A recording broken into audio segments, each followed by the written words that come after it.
Well, hello again to all the boys and girls out there in YouTube land watching. Georgia Beer Reviews back at you today with another one. And what I'm looking at is the Pretoria Fields Collective Walker's Station Stout. Clocks in at 6.5% alcohol by volume. It is 30 IBUs. Yes, 30 IBUs. I got that information from their website because they don't list the IBUs on the label, but it is there on the website. Um, Pretoria Fields Collective was established in 2016, and it says on the label, this seriously satisfying dark ale is brewed for all to enjoy. A complex blend of malts and oats give this beer a silky finish, perfect for sipping in any environment, day or night. So flaked oats are added to this stout to kind of give it a better mouthfeel. A lot of times when you add flaked oats to a beer, particularly your porters, your stouts, you get like a creamy mouthfeel. Really amps up the beer. So, real quick, wanted to thank or give a shout out to Tom Vess for sending me all of these wonderful beers to try. Tom Vess is over at Pretoria Fields Collective, and he sent me a lot of cool beer. Every beer that I've tried so far from Pretoria Fields Collective has been in the excellent range. I always give honest reviews. If I didn't like the beer, I would say so. That has not been the case with these beers. This is my last one from the beer mill package that Tom sent me. So let's go ahead and get into it. The Walker Station Stout.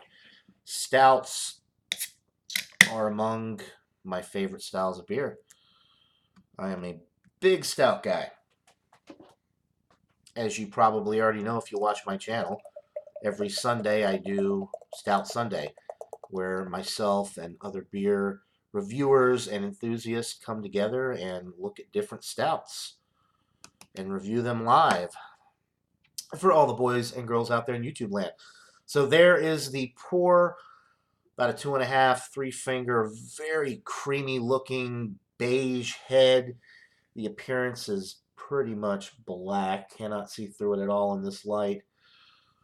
Man, that's a good looking stout in a glass, wouldn't you say?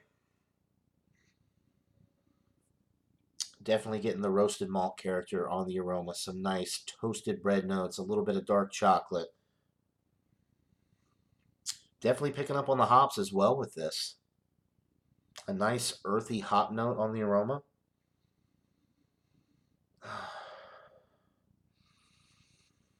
Man, smells like a winner. All right, I'm ready to get into it. So without further ado, let's get into this brew. Cheers.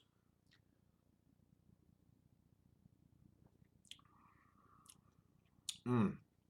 Yeah, super roasty, toasty. A little bit of creaminess coming from the flaked oats. Very, very smooth mouthfeel.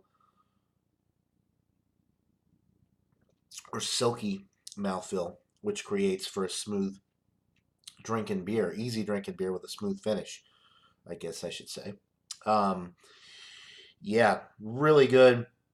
Roasty toasty, picking up on a little bit of the dark chocolate on the palate, but definitely a darkly toasted bread note in the middle of the sip. The mouthfeel is smooth, silky. The body is medium, not into heavy, but definitely on the medium side. Probably would be heavy if they didn't have the flaked oats in there to smooth it out a little bit. The hops are definitely coming through. Even though it's only 30 IBUs, it's definitely got a good hop bitterness on the finish to balance it out. And it's a nice earthy hop note, which I really like. I love earthy hops. I'm not a big fan of super bitter hops, and particularly the hops that you use in like your West Coast IPAs to create the piney and the like grapefruit bitterness. Not a huge fan of those. Not getting anything like that in here. Just a nice earthy hop note that creates a little bit of bitterness on the finish, like I said, to balance it out. The 6.5% alcohol is mass exception. Well, you're not picking up any alcohol with this whatsoever. Mm. This is an excellent stout. The only thing that can make this better, and if anybody over at Pretoria Fields is actually watching this, barrel age this sucker. Create a barrel aged version of this, which would smooth it out a little bit more, amp the alcohol up a little bit. That would be an awesome, like, limited edition release. I would definitely grab as much of that as I could get my hands on.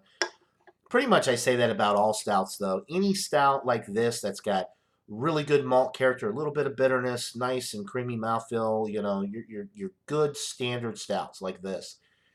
Take that and barrel age it, and just takes it to a whole nother level. Not everybody is into the barrel age stuff, especially the super high ABV stuff, because when you do barrel age it, it's gonna increase the alcohol significantly, but it just adds such a depth of flavor, complexity, that you don't get without the barrel aging. So something like this would be even better barrel aged, but I digress. This is an excellent stout. Nonetheless, it's a 96 out of 100. It's a solid A, getting up there towards world class. It's just perfectly balanced, not too bitter, not too malty, nice and bready in the middle, smooth, creamy, dreamy, delicious. Alcohol is masked well. I mean, what more could you ask for with this style of beer, honestly, except for barrel aging, of course. But I love this. I'm glad I got the 6-pack. Thanks again to Tom Vest and Pretoria Fields Collective for sending me all these wonderful beers. All of the beers that I have reviewed in the beer mail package that I received, I have posted the link to their website down in the description. So if you want to go check out Pretoria Fields Collective website, look at their beers more in depth and find out where you can find their beer, go down to the description for a link to their website. Also, on this side of the screen, I am going to post a link to their YouTube channel, which is basically just a series of podcasts. They do a lot of podcasts. They do have some information on certain beers and stuff. Very interesting YouTube page. So definitely go check that out as well. So anyway, enough blabbing. 96 out of 100 for the Pretoria Fields Collective Walker Station Stout.